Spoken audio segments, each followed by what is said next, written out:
السلام علیکم ورحمة الله وبرکاته و مغفرته. محترم ورته کړی چې د واده د شپې لمونځ راوښیي.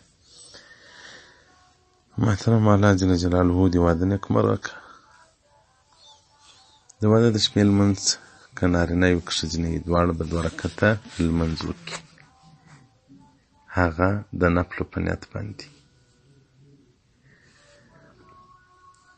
که ښځه وي که خاوند وي دا درد وي په زړه کې چې یا ربه موږ خو پردي وو، ستا په حکم سره یو ځای سو، ستا په کتاب په قرآن باندې سره یو ځای سو، هغو سره قرآن سره روا کړلو. والله موږ ته نیک اولاد راکړه، موږ په جنت کې هم سره ملګري کړه. کوم وخت چې خاوند لمونځ وکړي خپل بیبي به داسې په دا تندي څخه راونیسي، یعنې د لاس په 2 ګوتو په 3 ګوتو دا د دې تندی به ونیسي داسې، او بیا به دغه دعا وکړي: اللهم بارك لي في أهلي وبارك لأهلي فيه، اللهم ارزقها مني وارزقني منها، اللهم اجمع بيننا ما جمعت في خير وفرق بيننا إذا فرقت إلى خير.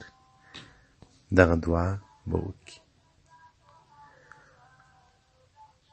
انو له هغه څخه بعد به نورې دعاې وکړي، د هدایت دعا د ځان دپاره، د هر چا دپاره، ځکه دا د واده په شپه باندې دعا مستجابه ده، قبلیږي. او کوم وخت چې د جمعه اراده ولري جمعه کوي بیا به دا دعا کوي: بسم الله اللهم جنبنا الشيطان وجنب الشيطان ما رزقتنا.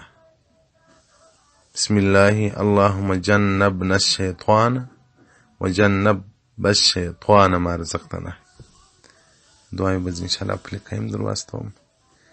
دغه دعا د جمعه مخکې کوي نو اولادونه الله د شیطان له اثراتو څخه وساتي.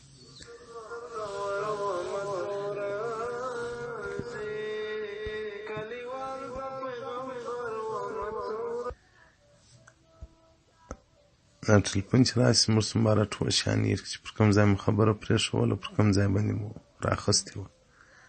شرط الاسلام صفحه 43 ادب نکاح. نو محترم الله دې ژوند په خیر کړه. دا د واده په شپه باندې دعا مستجابه ده، دعا یې وکړي، امت ته دعا یې وکړي. الله جل جلاله دې واده نیکمرغه کړه. الله دې واده ستا او د اهل په مابینځ کې مینه او محبت پیدا کړي. الله دې نیک اولادونه درکړي. الله جل جلاله دې هغه ژوند در نصیب کړي ستاسو د جنت زیرا ګرځي. والسلام علیکم ورحمة الله.